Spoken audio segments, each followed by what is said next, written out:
Halo semuanya, saya Andi, dan saya sudah tinggal di panti asuhan sejak kecil, semuanya baik-baik saja, kurasa begitu. Para biarawati juga baik padaku, tapi bagaimana bisa dibandingkan dengan memiliki keluarga yang sebenarnya? Saya juga selalu merasa kesal karena ditinggalkan, dan saya menunjukkannya dengan sikap kasar dan penampilan yang berantakan.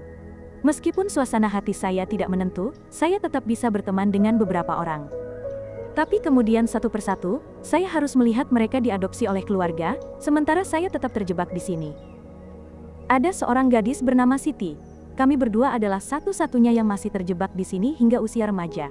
Karena kami seumuran, para biarawati terus berusaha menjodohkan kami sebagai teman. Tidak apa-apa, tapi kami tidak pernah benar-benar akrab. Pikirannya dipenuhi hal-hal konyol tentang orang tua yang mencintainya.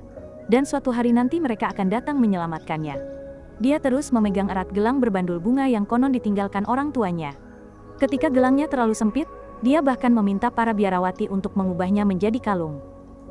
Siti selalu baik padaku, tapi aku merasa sikapnya yang manis dan sok baik itu sangat mengganggu. Jika para biarawati membutuhkan bantuan, dia akan menjadi orang pertama yang lari. Para biarawati juga sering mengadakan lomba-lomba kecil untuk menghibur kami, seperti menggambar, memasak, dan hal-hal serupa. Dan Siti selalu menang, entah itu lukisan konyol tentang panti asuhan atau kue-kue manisnya. Keluarga biasanya tidak mau mengadopsi remaja yang sulit, jadi suatu hari, ketika sepasang suami istri datang dan mengatakan dengan jelas bahwa mereka mencari anak yang lebih tua, saya tidak bisa mempercayai keberuntungan saya. Saya pikir saya pasti akan terpilih, tapi kemudian mereka juga datang berbicara dengan Siti. Mereka tinggal untuk makan malam, dan Siti terus-menerus mencoba mengambil hati mereka. Hal ini membuat saya sangat marah, sehingga saya mendorong mangkuk sup tomat saya, dan melihatnya tumpah ke baju putih Siti. Lalu saya membuat ekspresi paling khawatir yang saya bisa dan berkata, "Oh." Seminggu kemudian, pasangan itu kembali, tapi bukan untuk saya. Mereka memilih Siti. Saya sangat marah. Bagaimana bisa mereka memilih gadis manis yang menjengkelkan itu daripada saya? Sebelum pergi, Siti bahkan memeluk saya dan mengucapkan kata klise seperti, "Aku akan sangat merindukanmu dan aku tahu akan ada yang mengadopsimu segera." Dalam pandangan saya, dia telah merampas keluarga saya. Dan dengan begitu, telah menghancurkan hidup saya. Jadi, saat dia turun untuk mengucapkan selamat tinggal kepada anak-anak kecil, saya menggunakan gunting untuk memotong salah satu tali ransel yang sudah dia siapkan di tempat tidur. Tapi ini sepertinya tidak terlalu mengganggunya. Bagaimanapun, dia sudah terlalu bahagia dengan keluarga barunya. Sementara itu, saya menjadi satu-satunya remaja yang terjebak di tempat ini. Akhirnya, pada usia 15 tahun, sebuah keluarga yang sempurna mengadopsi saya. Mereka tinggal di sebuah kompleks perumahan mewah, di sebuah rumah besar yang hampir sebesar panti asuhan. Mereka memperlakukan saya dengan sangat baik. Rasanya luar biasa akhirnya memiliki keluarga yang sebenarnya. Ternyata, orang tua angkat saya dulu memiliki seorang putri yang lahir di tahun yang sama dengan saya, tapi gadis kecil itu hilang saat berusia 3 tahun. Ini sangat menyakitkan bagi mereka, dan butuh waktu sangat lama bagi mereka untuk memutuskan untuk mengadopsi anak. Karena mereka telah mengalami trauma kehilangan anak, mereka ingin mengadopsi anak seusia saya, agar tidak perlu khawatir hal ini akan terjadi lagi. Saya mulai sekolah di sekolah baru, dan pada awalnya, teman-teman terus melihat saya seolah saya aneh, saya merasa sangat sulit untuk beradaptasi. Saya bahkan dihukum tinggal di kelas, karena seorang gadis sombong menertawakan poni saya, jadi tentu saja saya menjegal dia sampai jatuh. Tapi, kalian tidak akan percaya siapa yang saya temui lagi. Itu Siti. Dia juga bersekolah di sini, dan dia memperlakukan saya dengan sangat baik. Dia mengajak saya bergaul dengan teman-temannya, dan saya lebih akrab dengannya dibandingkan saat di panti asuhan. Kami berbincang dan saling menceritakan perkembangan hidup kami. Ternyata, hidup Siti tidak sesempurna yang saya kira. Ayah angkatnya baru saja kehilangan pekerjaan dan mereka sedang kesulitan finansial. Mereka juga baru saja memiliki seorang anak laki-laki, dan dia harus menjaga adiknya terus-menerus. Mungkin saya harus tinggal di panti asuhan lebih lama, tapi jelas keluarga yang mengadopsi saya jauh lebih baik. Kali ini, akhirnya saya menang.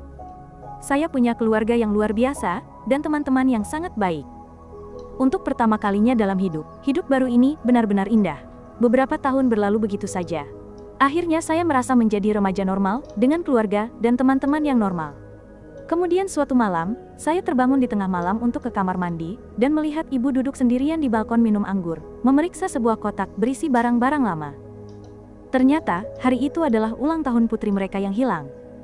Ibu menunjukkan kepada saya foto seorang gadis kecil berusia sekitar 2 tahun. Dan di salah satu foto, gadis itu mengenakan gelang dengan bandul bunga. Itu terlihat sangat mirip dengan gelang yang dijadikan kalung yang selalu dipakai Siti. Ini pasti hanya kebetulan kan? Setelah berbicara dengan ibu, saya kembali ke tempat tidur, tetapi hanya berbaring di sana menatap langit-langit. Semakin saya berpikir, semakin semua tentang waktu dan detailnya cocok dengan cara yang menakutkan. Astaga, mungkinkah Siti adalah putri yang hilang dari orang tua angkat saya? Di salah satu foto yang ditunjukkan ibu, saya juga memperhatikan bahwa putri mereka memiliki tanda lahir berbentuk berlian di lengan kanan atas. Malam itu, saya tidak bisa tidur sama sekali. Saya perlu memeriksa apakah Siti memiliki tanda lahir itu sebelum mengatakan apapun kepada orang tua angkat saya. Ironisnya, keesokan harinya hujan lebat dan dingin menggigit. Jadi tentu saja Siti mengenakan banyak lapisan pakaian. Saya harus memikirkan rencana untuk melihat apakah gadis itu memiliki tanda lahir itu atau tidak. Saya terus menempel padanya sepanjang hari, menyentuh sweaternya dan memujinya berulang kali.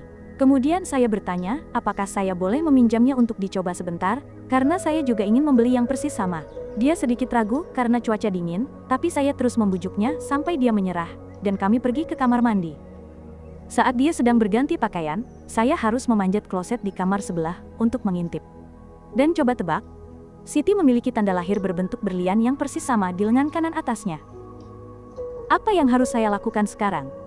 Saya punya kehidupan yang sempurna dengan orang tua angkat saya, dan untuk pertama kalinya, saya tidak harus kalah dari Siti. Jika saya memberitahu mereka, mungkin mereka tidak akan membutuhkan saya lagi, dan saya tidak bisa menahan diri untuk ditolak lagi demi Siti yang sempurna itu. Tapi di saat yang sama, orang tua saya sudah sangat baik kepada saya, bagaimana saya bisa menyembunyikan hal sebesar ini dari mereka? Cerita saya berakhir di sini, pastikan Anda sudah menekan tombol subscribe dan mengaktifkan notifikasi. Terima kasih telah menonton video ini sampai habis dan sampai jumpa lagi.